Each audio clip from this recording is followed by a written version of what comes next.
It's Submitting Live with Ty Gay and Chase Hill.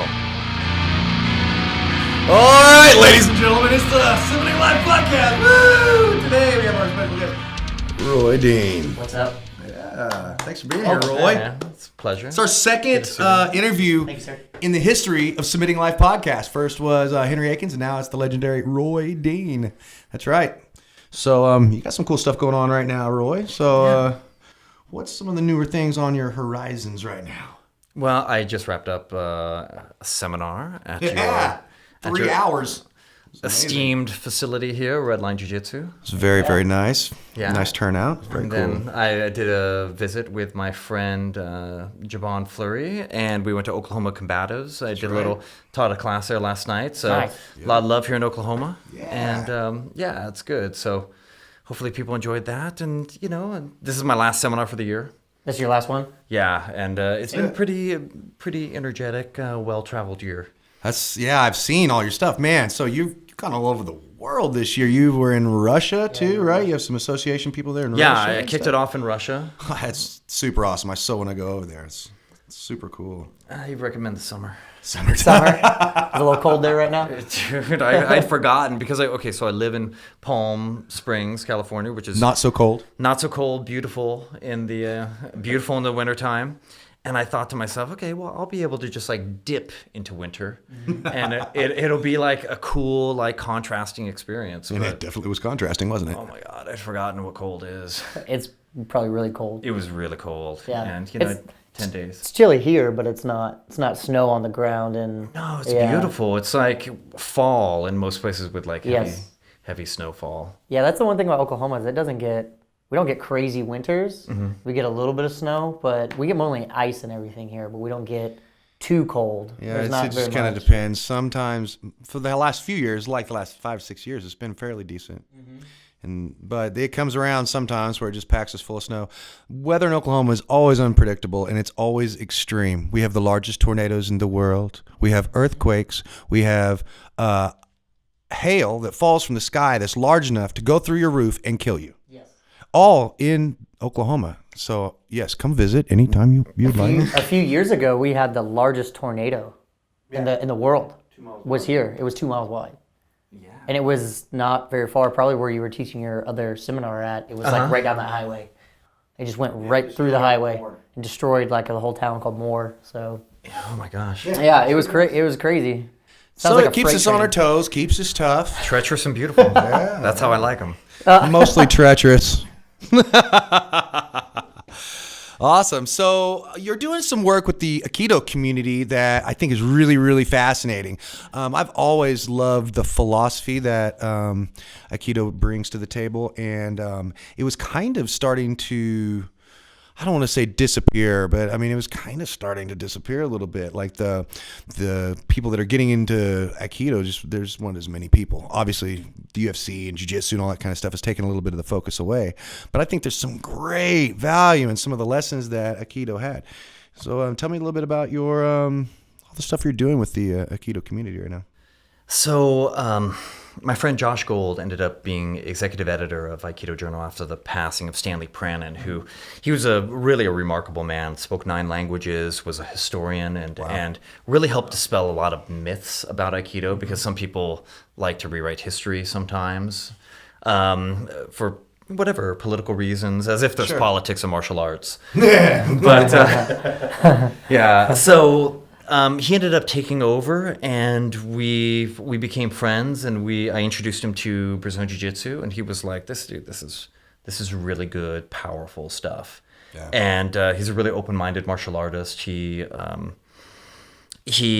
trains with Danny Nasanto every week, and he's a great martial artist, open-minded, but Aikido is his full power practice. That's kind of his main discipline. So now that he's taken over, we both realize that this was the trend is going down. Aikido popularity is definitely going down. And he recently released an article called Confronting a Crisis. And if you just use the Google search terms, around 2004, Aikido had more popularity than BJJ.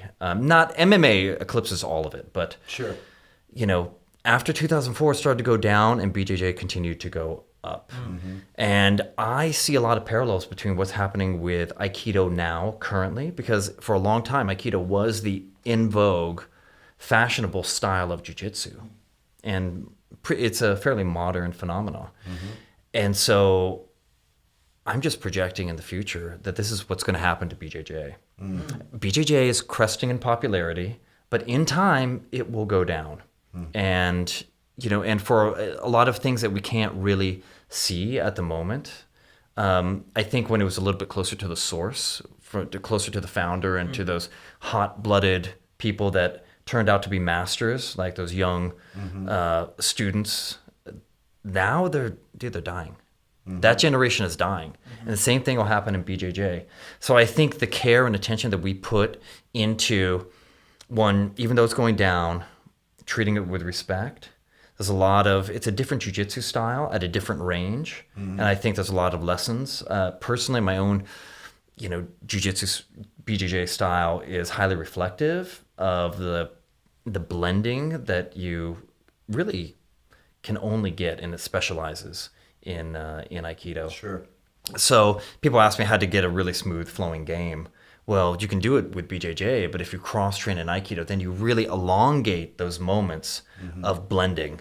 And then you can apply that in smaller pockets in BJJ against active resistance.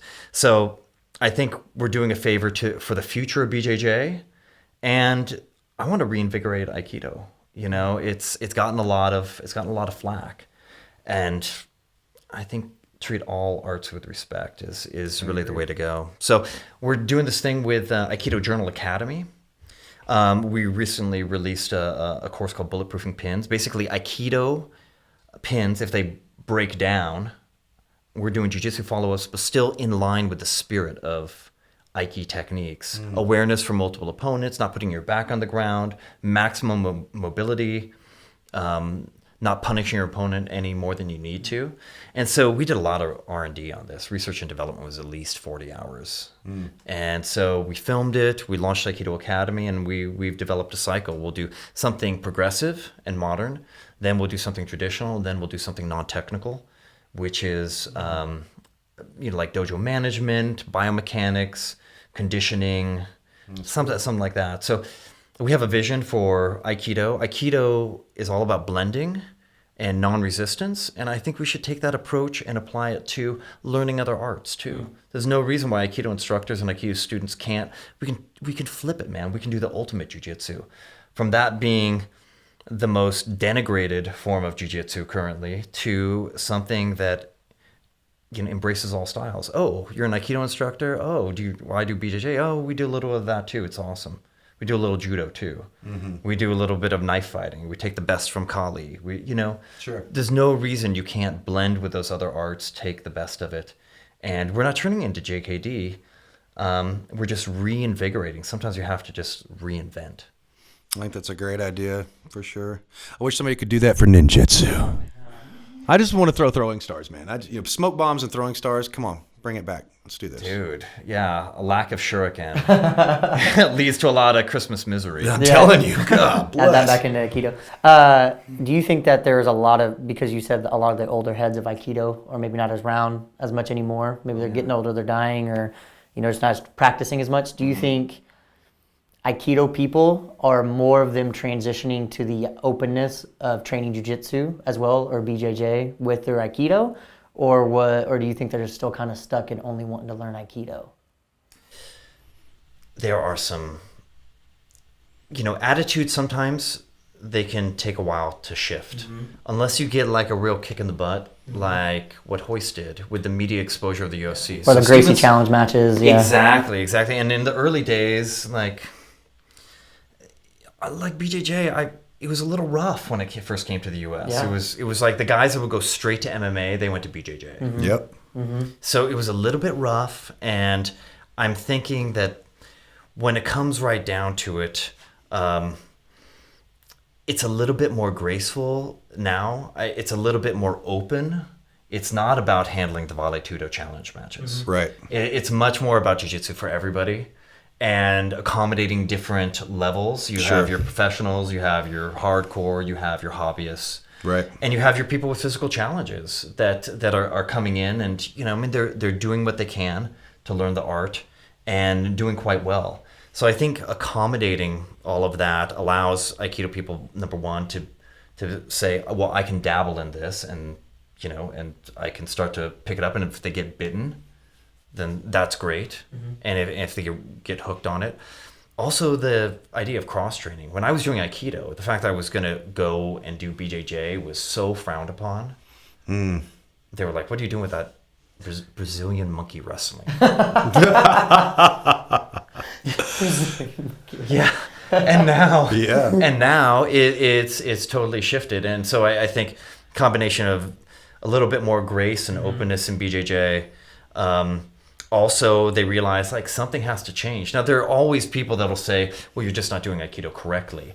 My teacher has the real stuff. We do the real training. Dude. But that's a level of vanity that I think we need to erase. Because the only way you really quash that level of vanity is to try it out, test it out. And I think that, like you said, what Hoist used to do, or even the Gracies, they would go around and Jiu-Jitsu was having to be proven because no one believed it. Right, it was having to be proven and everything. So now that it doesn't have to be proven as much, I think that also helps with what you were saying, is it's not as hardcore anymore because there's no one. Well, maybe Ty can answer. I don't know when the last time we actually had someone come in off the street here and say, "I don't think this stuff works." It's been a while. I mean, I know we used to back in the day.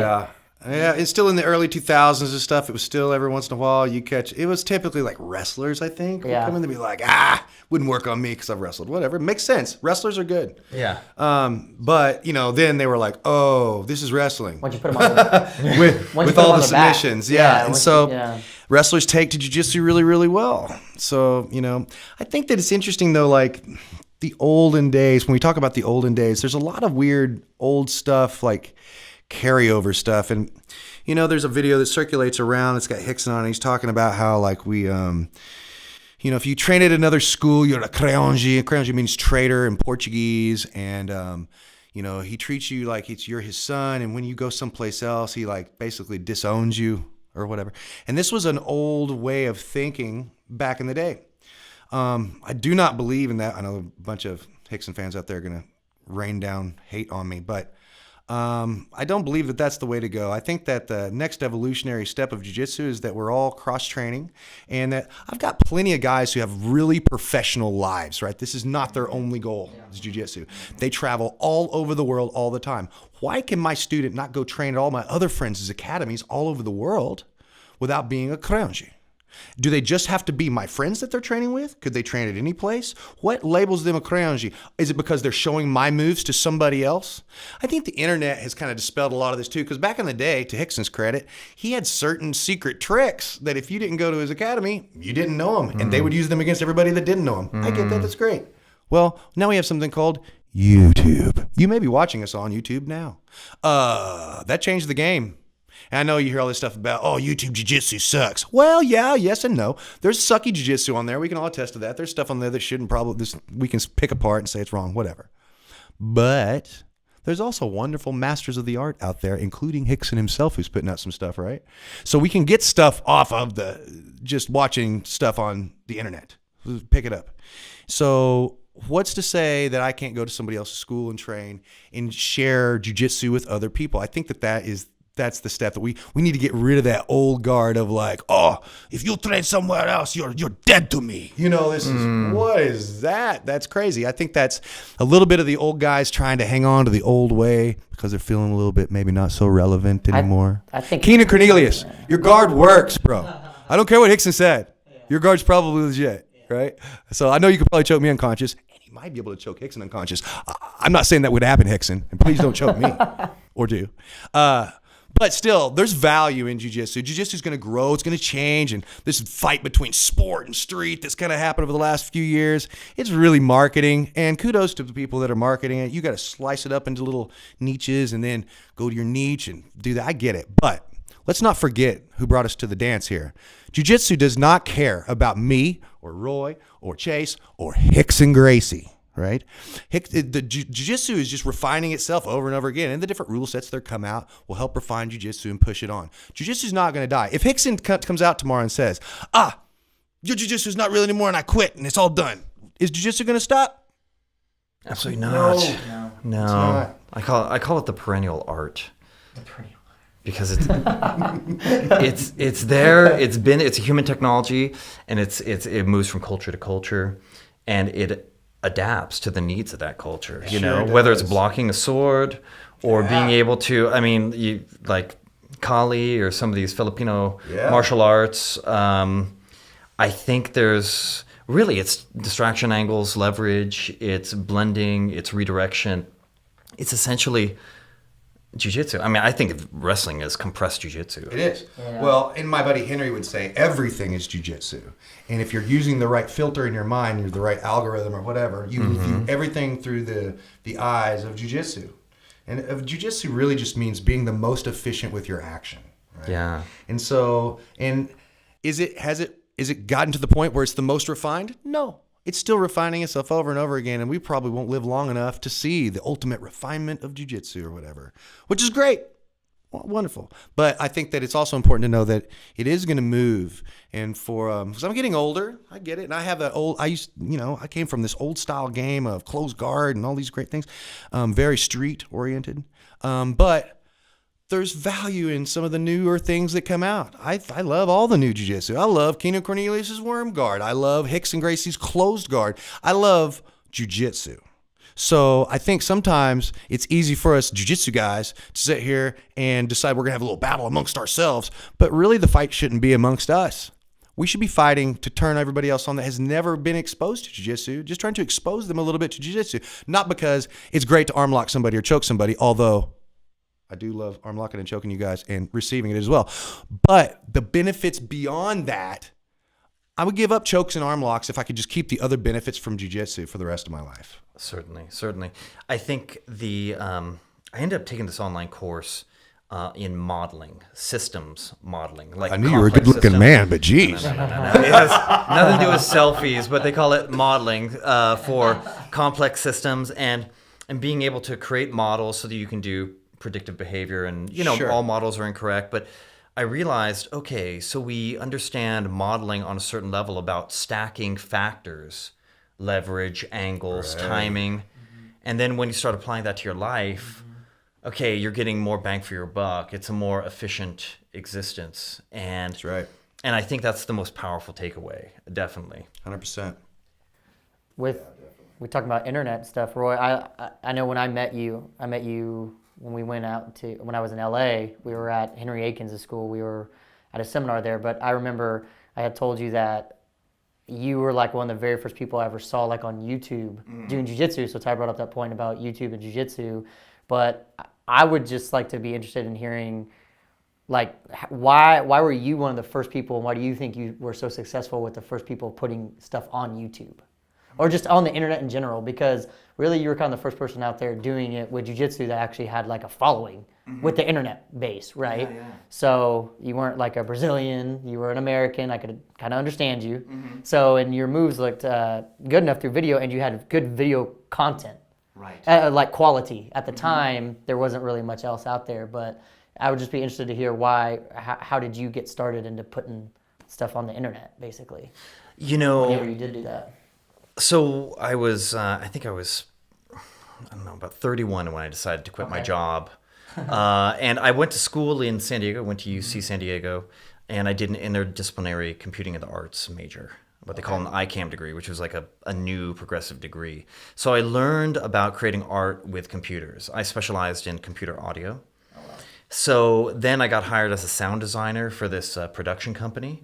And I mixed their audio and recorded people. But then I learned video editing on the side because we had this team of editors. So they kind of took me under their wing and showed me. And then eventually I realized that, I could do it myself. Like the computing power was there. Yeah.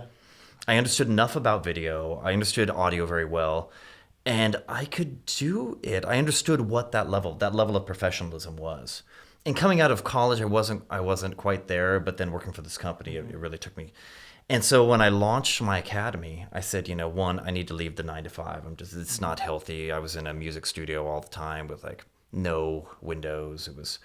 It just wasn't healthy. I felt out of balance. So I decided, you know what? I got my black belt. I'm going to launch an academy. Moved up to Oregon. I realized my competitive advantage was my media skill. Yeah. I was a good competitor coming up through the ranks, but it just, one, I didn't love competing that much. And number two, to really succeed at the world level, I would need to have access to world-class training partners, and I didn't in my environment. So those things just kind of ruled out competition.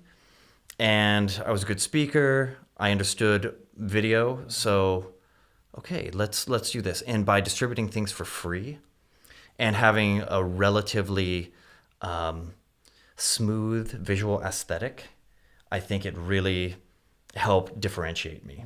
And people like the clarity of the instruction. They like the clarity of the movement. They could tell it wasn't forced. And so that and it changed my life. It definitely, I had no idea I was going to do it no matter what. But because I was one of the first guys on YouTube, it changed my life, and it opened up opportunities. And then people started to write me, and they opened up seminar opportunities all over the world. Yeah. And it changed my life. And and a lot of people have come since and have eclipsed me in popularity, and they're doing their own particular offerings, and I'm happy for it. It's good, but I'm still trying to convey my message of quality, lifestyle, and basically using this to improve your overall existence. Well, it seems like now too, almost every major, especially jiu-jitsu competitor, but even some guys that are not even competing anymore, everyone's got some online system now. Oh yeah. So are you happy to see that? Like, are you happy to see that all these people are, Henry said that he was happy to see that Hickson was releasing stuff, and he releases stuff, and he just thinks that the more information that's out there, the better. So I think so. I don't, because the more information, the more knowledge, but knowledge is not skill. Yeah. And a lot of people do not recognize that for a long time. They're like, no, I know. Have you ever thought of doing this? I mean, I've had a lot of students be like, oh, but you could do that. Yeah, I know that. And there's a reason I'm not showing it. But when it comes right down to it, you can have all this access to information, but you still need a guide to point you in the right direction, tell you where to focus, and then you got to put in the reps. You got to put in the time on the mat. You have to develop the sensitivity, and then put it in. You have to put the hours in on the mat, working against resisting opponents, understanding what those common forms of resistance are, what their typical movement patterns are, how you can chain this together. You have a different game when you're fresh than when you're exhausted. Mm-hmm. You have a different game against a white belt that's wild and you actually have to be more conservative with someone who's utterly untrained than someone who's experienced, Like blue and purple is way easier in some ways than a white belt. Yeah. And far less dangerous. Yeah, they're way less dangerous. That's the thing. White belts are so dangerous. Yeah. My videographer's smiling right now. He knows it's him. It's you. You're gonna catch an elbow or a knee. So you still have to be able to. It's not skill, and you got to put the time in. And by the time you get to black belt, you've put a lot of time in. So I like the greater access to information. Mm-hmm. I like that to have a really well informed jiu-jitsu game, well rounded. You need a lot of different inputs. Yeah. And your teacher, I believe in having, I believe in loyalty and flying essentially one flag, but I also believe in getting a lot of different perspectives to help round you out. Mm-hmm. And ultimately, it's not jiu-jitsu against jiu-jitsu. It's about jiu-jitsu versus nothing, really. Jiu-jitsu versus the world. It's not really about versus. Yeah. It's about adding. It's about being complementary. Mm-hmm. And I think we're on our way. And I'm happy with the contribution that I've made. And I would like to make more contributions and keep leveling up. And I'm really happy for all the success for people that have done their own thing and shared and expressed a part of them. Nice. Yeah, super cool. So I know that I've been watching your videos since early on as well. And the thing that stuck out for me was the music in there. I could tell that you were creating your own music, because I obviously get on my good side. My music, right? But even when I first contacted you, I think I reached out to you through Facebook first, and then you ended up showing up at that seminar that he was at, which is Yeah. funny. And I was like, hey, just want to reach out, tell you, think great, whatever. And I like the fact that you're doing your music, and so we kind of connected on that. So fast forward till now that we know each other, we're friends and stuff. Now Roy has got some new ambitions going on, don't you, Roy? Some musical ambitions. So you're thinking about maybe even popping out a record, huh? So while I was I was in a real creative flow while I was having the academy.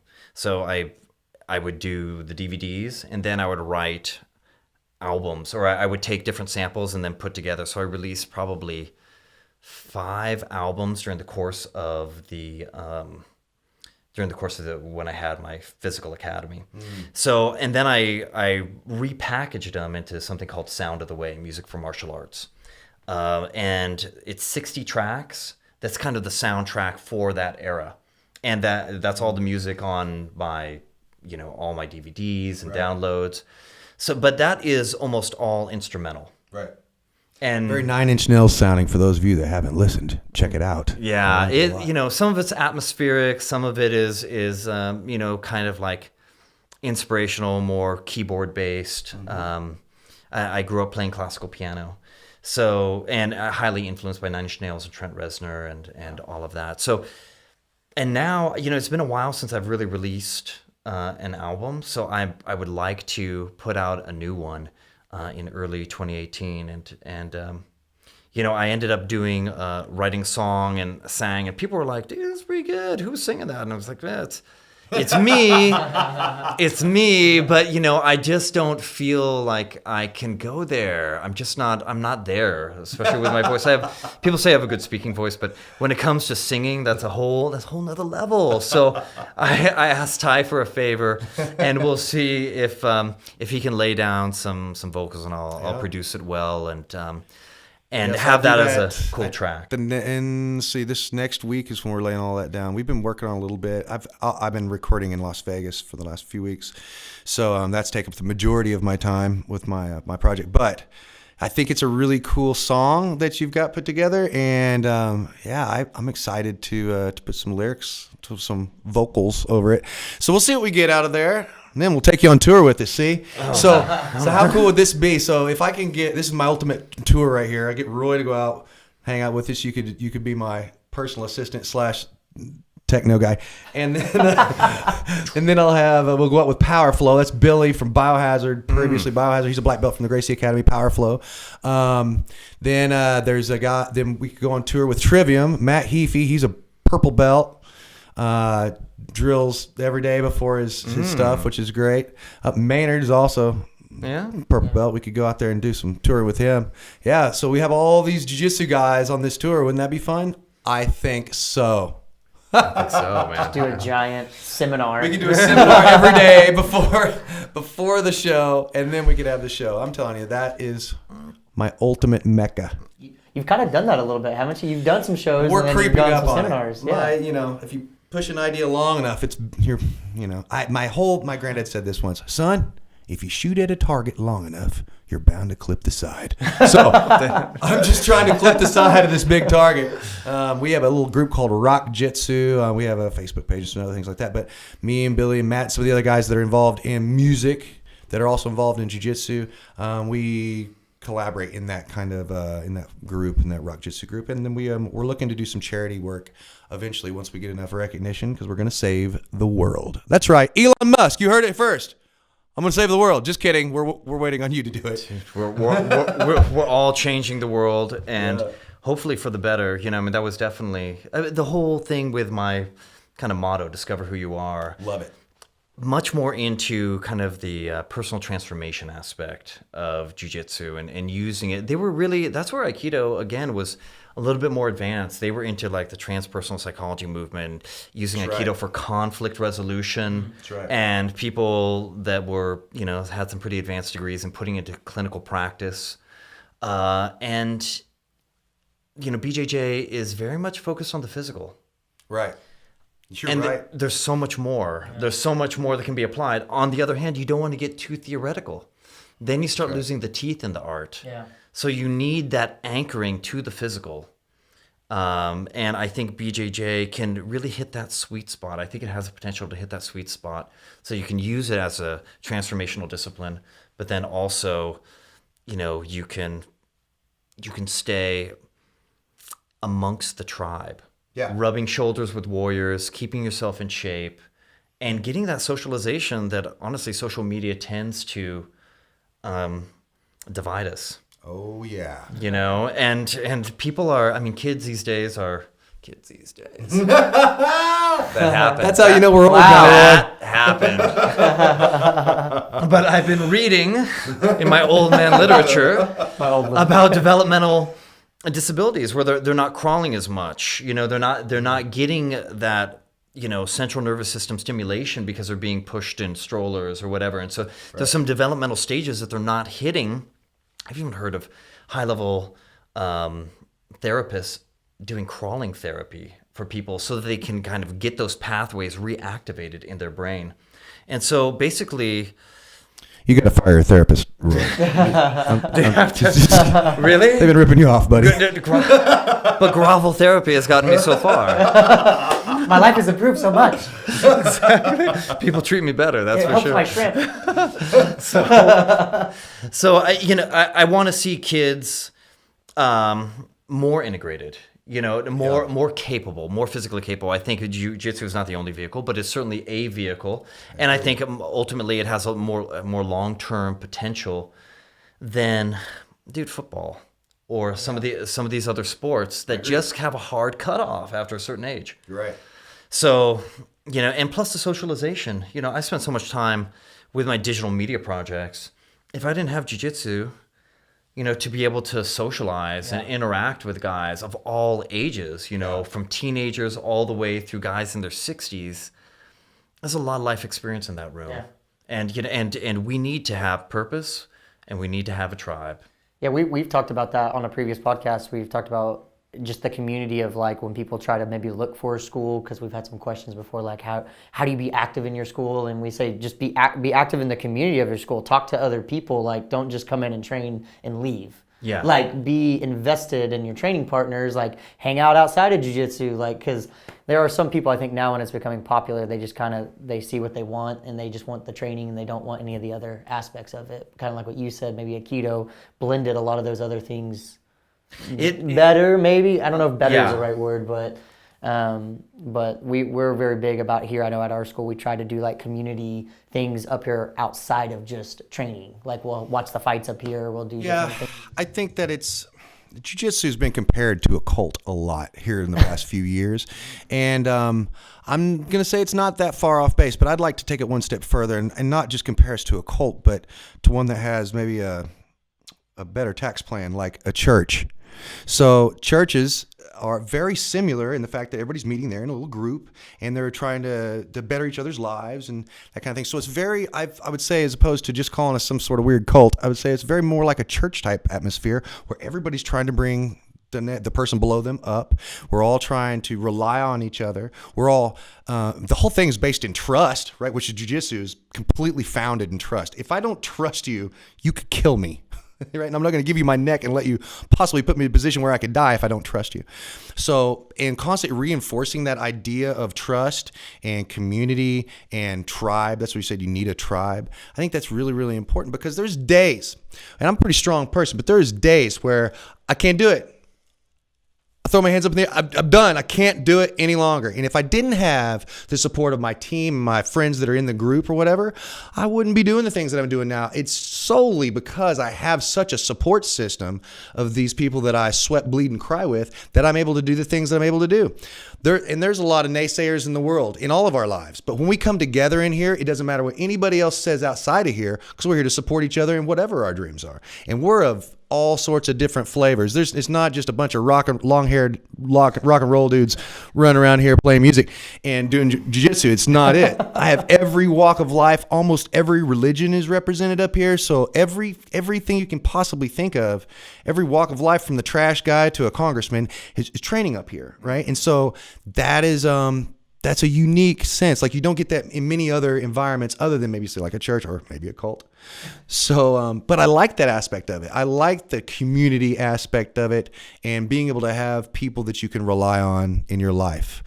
Right now is like a really weird time, and it happens. I've seen this. You've probably seen this too. But every year it cycles around to this weird period where it's the holidays and it's a little bit more gloomy outside. It seems like people's lives suck a little bit more, right? And so I find that getting my feet on the mat, grabbing a little cloth, it's like natural Prozac. It's a little bit. It's like a way of just kind of balancing me out, you know. And so there's super big value in that. And that's why I think Chase was saying is like, don't just come just for the moves and stuff. Come and get involved in the community of your school. And your training partner is you, basically. So you treat them like you, because if you break all your toys, you don't get to play with your toys. You don't have any toys to play with. All right? So it's all, kind of about keeping that community and always looking out for each other and building each other up at the same time. This is an evolved perspective, and I think that my teacher Roy Harris, he would often talk about there are takers. There are takers out there. They come in, they get what they want. Yes. They don't feel any obligation, but yet it takes a community. So you can be a taker, but you got to be a giver, and you have to look out for the general community, right? And the group whole, the group dynamic. You have to look, and sometimes you gotta weed the garden a little bit. Yes. But it's for the benefit. You do it compassionately, and it's for the benefit of the whole. So, I preach, brother. I like what you're putting down. Do you have a little, basket I could put something in? Where's my pulpit? Flyer sticker. I think I heard Hedon say this, and I'm sure he got it from somebody else. So it's not Hedon's quote, but he said, "To go fast, go alone, but to go far, go together." And man, that really resonated with me. And when I see like our little groups that we have in our school here, and like how everybody works together, and like if somebody's feeling down, like you could see like several people will attend to it. Like, oh, this person's feeling down, just automatically moves to them, is automatically fixing the problem, and that is priceless. It helps. I mean, just to have somebody who notices. Yeah. Because really, what are we doing on social media? We're running around saying, "Pay attention to us." Yeah. Please look at me. Please look at me. And look, I do social media too, and we all have those needs. I'm first to admit it, but I'm really kind of rethinking my relationship with social media, and I don't want to live. I've seen it before, and I don't want to live for the selfie. I don't want to live for the digital projection. Right. That's dangerous. It's a pitfall. And you know what? One electromagnetic pulse from North Korea, boom, bam. Then you need the tribe. Yeah. You need the tribe and Jiu-Jitsu. Maybe a couple of knives. Yeah.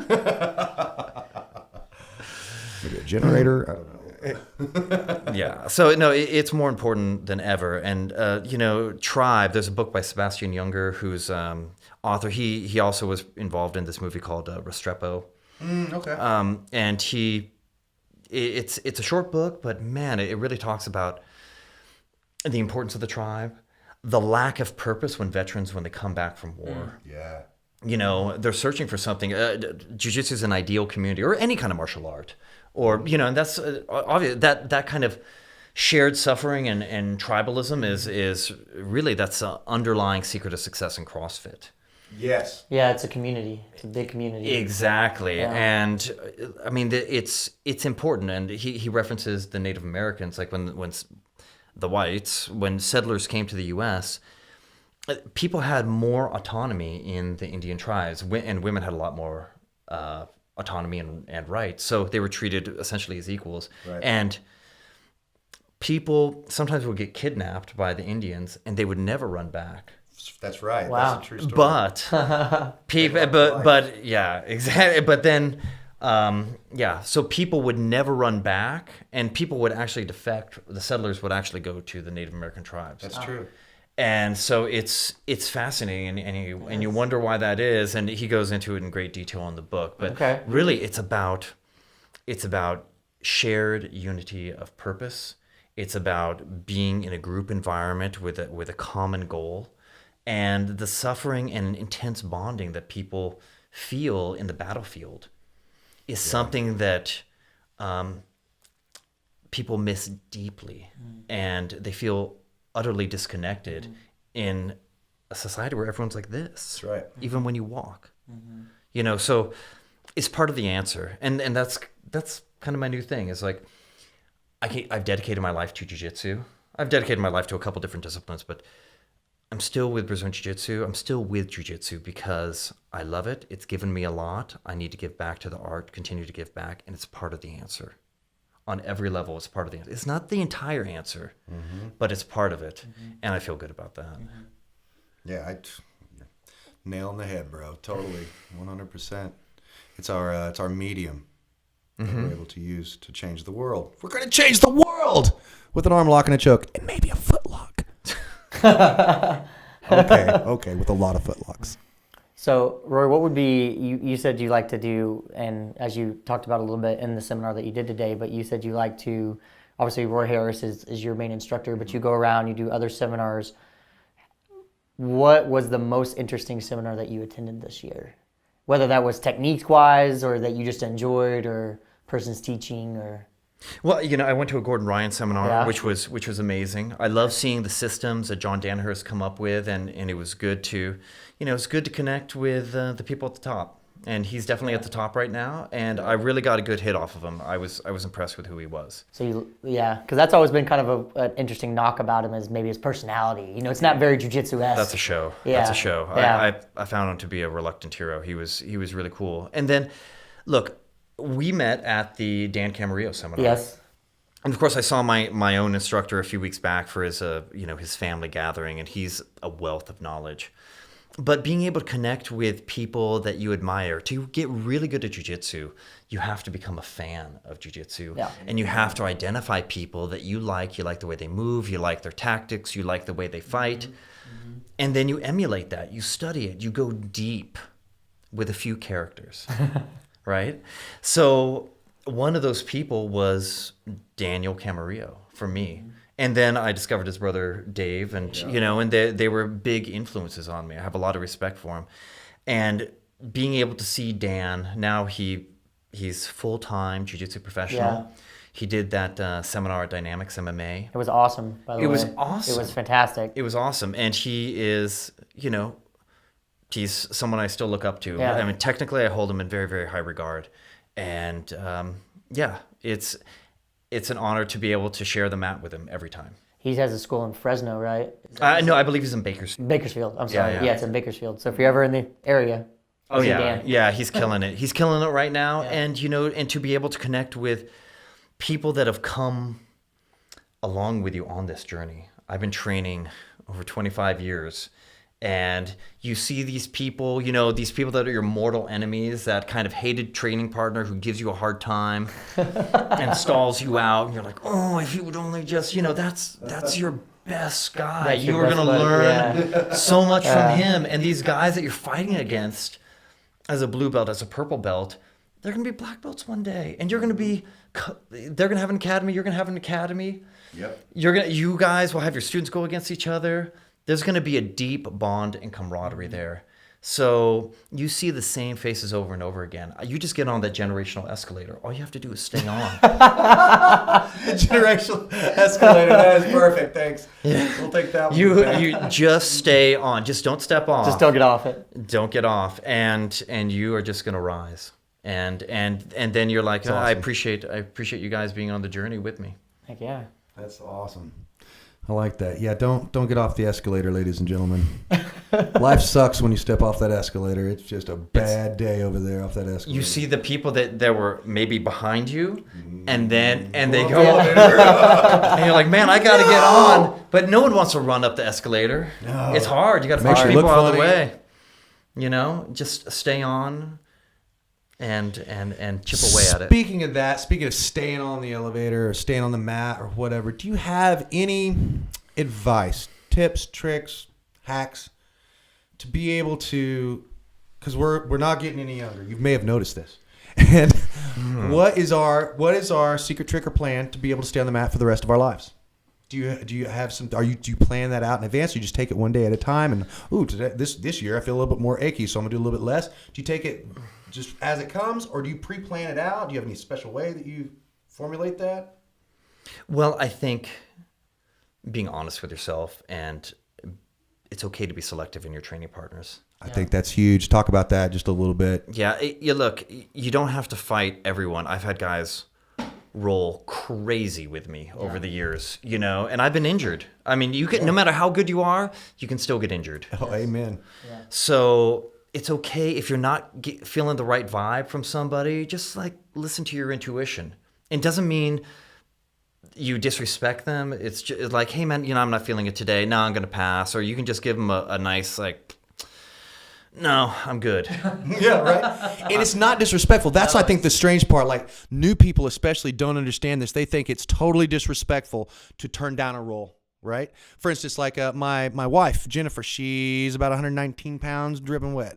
So when a 200-pound man's like, hey, you want to roll? And they're genuinely being a nice person. They genuinely do want to roll with her, but maybe they're a white belt and they're just trying to beat her because she's a brown belt and she's little bitty.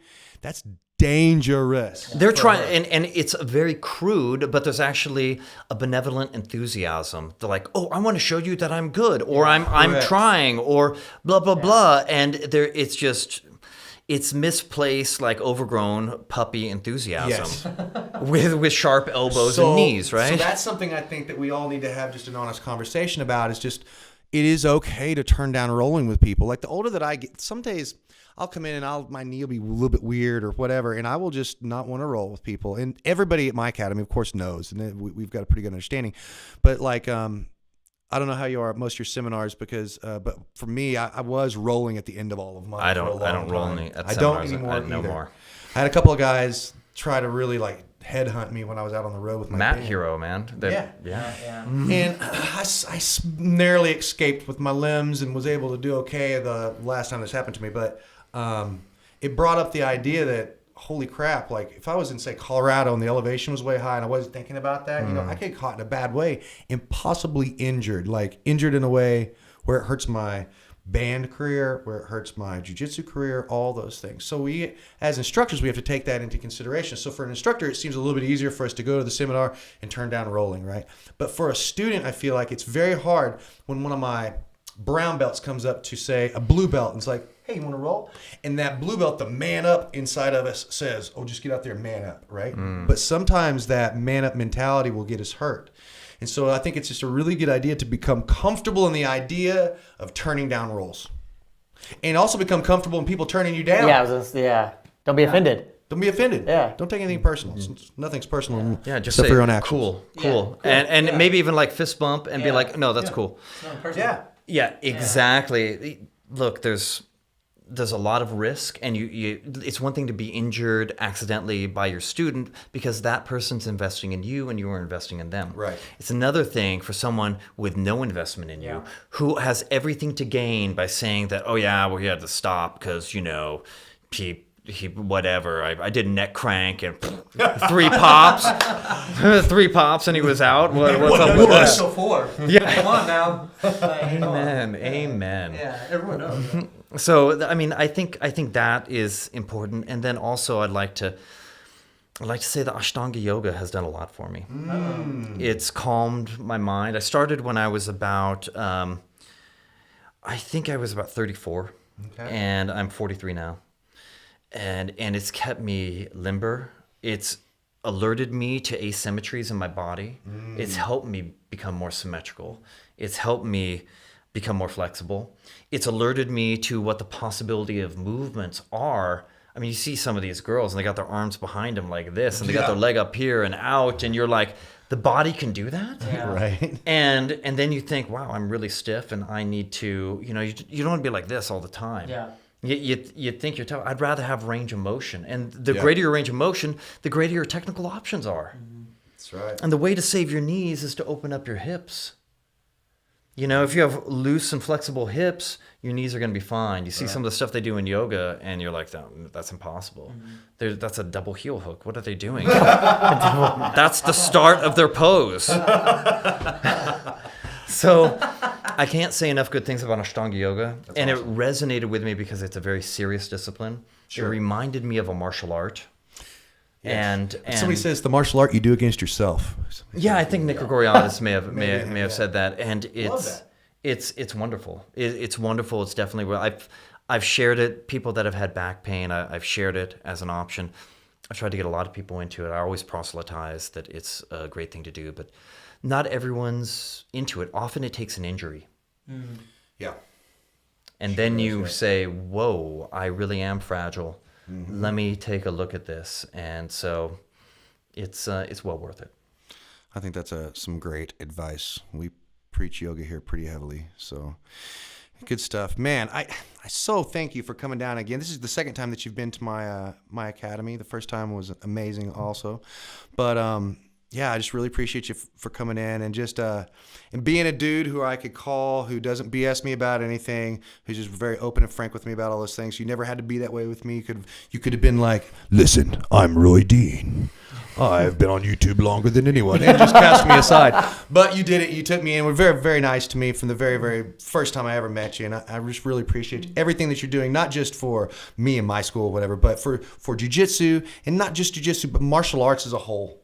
And there has to be more people who pick up that flag, who really are dedicated to making the martial way pure and good, and as opposed to just, it's just arm locks and chokes. Let's get out there and just neck crank each other. There's fun in that too, but once you add on the martial way or whatever, and you start walking the path and all these things, your life changes, and it gives you a sense of meaning that's well worth it, and there's not a lot of things that do that. So thank you for carrying that flag and making jiu-jitsu worth it. Dude, I appreciate it. Thanks for the hospitality. Thanks for having me out again. Heck yeah. I really enjoy every time I come to Oklahoma. And jiu-jitsu has been very kind to me, so I'm just happy to return the favor. Do you have anything, I know you said you're done with seminars for the year, but do you have anything that's coming up potentially next year that you want to plug? I'm going to be back. Red line in February. Yeah. I'm going to come back. I'm going to come back at the end of February here. I'm heading back to Kuwait to see my friends in the Middle East in March. Heading to Thailand to see a friend's wedding. Nice. And would love to set up a seminar over there. A whole land just dedicated to me. I'm down for that. Yeah. And there's 2018 should be pretty amazing. So I'm Awesome. looking forward to it, and I appreciate getting to know both you guys a lot better. Heck yeah. Well, thanks for coming. Thank you. Appreciate it. Thank you. All right, get out there and discover who you are.